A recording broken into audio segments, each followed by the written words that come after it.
இப்போ இந்த தேர்தல் பிரச்சாரத்துல இவ்வளவுக்குள்ள அனுமதி கொடுக்க மாட்டேங்கன்னு கோவப்பட்டு இப்போ வந்து பாத்தீங்கன்னா அந்த தலைமைச் செயலகத்துக்கு அவர் தேர்தல் நேரம் பார்க்க போறாருல, அந்த இடத்துல நடக்கிற விஷயங்களை பாருங்களேன். அவர் வாராரு, இந்த மீடியாக்காரங்க மட்டும் பண்ற விஷயங்களை பாருங்க. இங்க அவ்வளவு பேரும் கேமரா தூக்கிட்டு அப்படியே நெருக்கிறான், தள்ளுறான், அவர் அவ்வளவுக்குள்ள பண்றாங்க. அதாவது அவர் பொதுவில் வரும்போது அந்த அவருடைய தோழர் ரசிகர்கள் பண்ற விஷயங்கள் ஒரு பக்கம், அதாவது ரசிகர்கள் மீடியாக்காரங்க அவ்வளவுக்குள்ள பண்றாங்க. அப்ப அவருடைய கஷ்டத்தை நீங்க புரிஞ்சுக்கணும்.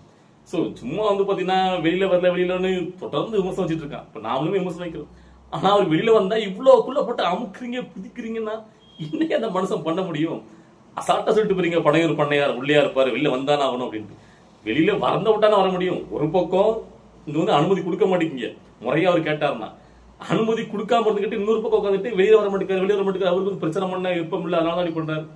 சோ இப்ப கடைசியில ஒண்ணு நடக்க போகுது. அதாவது பாருங்க, இது வரைக்கும் விஜய் செயலியும் பாத்தீங்கன்னா சில மைனஸ் பாயிண்ட்லாம் இருந்துச்சு, அதெல்லாம் மக்கள் மனசுல இருந்துச்சு.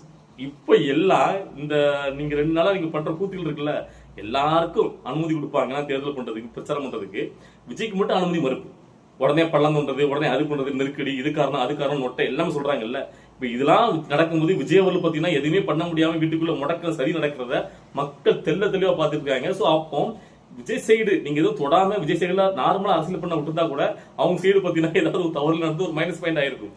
ஆனா இப்ப நீங்க முடக்க விஜய்க்கு மட்டும் அப்படி பண்றாங்க, விஜய்க்கு மட்டும் அப்படி பண்றாங்க அப்படின்னு சொல்லிட்டு ஒரு கேள்வி பாமரப்பட்ட மக்கள் இருந்து எல்லார் மனசுல எழ ஆரம்பிச்சிருக்கு. இது வந்து பாத்தீங்கன்னா விஜய் அவர்களுக்கு மிகப்பெரிய ஒரு பிளஸ் பாயிண்டா போயிருக்கு. அதாவது ஒன்று சொல்லுவாங்கல்ல, இந்த பிரபஞ்சம் ஒருத்தனுக்கு கொடுக்கணும் முடிவு பண்ணிட்டா அதை யாராலும் தடுக்க முடியாது அப்படிங்கிற மாதிரி பிரபஞ்சமே ஒரு வகையில வந்து பாத்தீங்கன்னா விஜய்க்கு வந்து பாத்தீங்கன்னா சாதகமா தான் இருக்கு அப்படிங்கிறது என்னுடைய